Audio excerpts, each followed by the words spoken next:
इसको magnifying glass कहते हैं, जो बड़ा करके दिखाता है। इस मैग्नीफाइंग ग्लास से हम छोटे अक्षरों को बड़ा करके देखते हैं, लेकिन कभी इस ग्लास से कोई और दूसरा काम किया है? कभी कोई कुराफात किया है आपने? बदमाशियां कोई की है? किया है? क्या किया है? क्या किया है? आग लगाए हैं। कहां पे आग लगाए? कागज पे।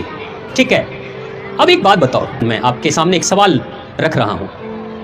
मान लो ये कागज है, ये हाथ नहीं है, ये कागज है। मान लो सूरज की किरणें हैं, ये ग्लास भी है, और मैंने सूरज की किरणों को अपने इस कागज पे फोकस किया। कितने देर में कागज में आग लगती है? 2 मिनट, 3 मिनट, 4 मिनट में आग लगती है ना? 3 से 4 मिनट पे कागज पे फोकस मैं कर दूंगा तो आग लग जाएगी। किरणें सूरज की हैं, ग्लास ये है और कागज है, तीनों को एक साथ एक जगह पे रखा, आग लग जाएगी। लेकिन ये कागज है, सूरज भी है, ग्लास भी है, लेकिन मैं इस ग्लास को ऐसे रखकर और ऐसे ऐसे हिलाते रहूंगा। कितनी देर में आग लगेगी? कितनी देर में आग लगेगी? जोर से बोलो। नहीं लगेगी? 1 घंटा, 2 घंटा, दिन भर? नहीं, पूरे दिन भर कागज रहेगा, सूरज की किरणें रहेंगी, ये ग्लास रहेगा, मैं भी रहूंगा, लेकिन आग नहीं लगेगी। क्यों? क्योंकि अपने फोकस को मैं बार बार हिला रहा था। एक बिंदु पे मैंने उसे रोक कर नहीं रखा। ये शीशा, ये ग्लास कौन है? कौन है ये? कौन है? आप हो या आपका मन है? आपका मन है। सूरज है, सूरज रूपी शक्ति देने वाला पिता है, यानी हमारे घर के माता पिता हैं।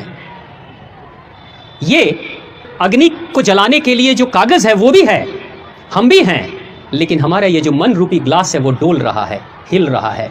कभी पढ़ाई पे, कभी किचन में, कभी टीवी पे, कभी व्हाट्सएप पे, कभी फेसबुक पे, कभी मित्र के पास, कभी फिल्म में, कभी घूम लेते हैं, कभी दोस्ती कर लेते हैं, कभी कुछ और कर लेते हैं।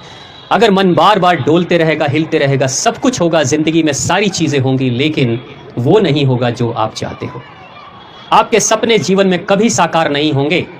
कितनी भी पढ़ाई कर लोगे, कितने भी अच्छे परिवार से होगे, कभी कुछ नहीं कर पाओगे जीवन में अगर मन आपका डोल रहा होगा तो। लेकिन अगर उस मन रूपी ग्लास को एक बार एक जगह पर टिका दोगे, सिर्फ 1 साल 2 साल, जिंदगी बदल जाएगी। सुभाष चंद्र बोस के पिता बार बार हंसते थे सुभाष चंद्र बोस पर कि तुम जीवन में कुछ कर नहीं पाओगे। सुभाष चंद्र बोस को यह बात बड़ी लगती थी, चोट लगती थी। सुभाष चंद्र बोस ने कहा मन ही मन कि पिताजी एक दिन मैं दिखाऊंगा कि मैं क्या कर सकता हूं। सुभाष चंद्र बोस विदेश जाते हैं।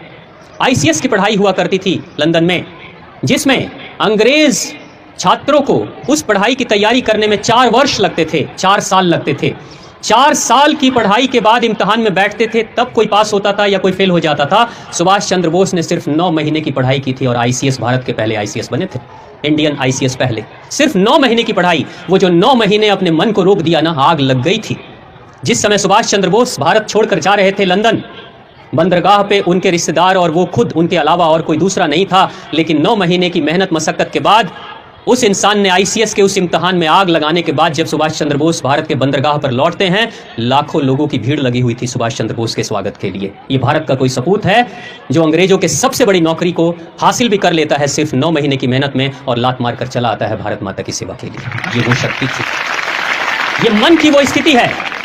जब तुम्हारा मन डोलेगा तो कुछ भी कर लोगे, सपने कितने भी बड़े रखोगे, कुछ नहीं होने वाला है।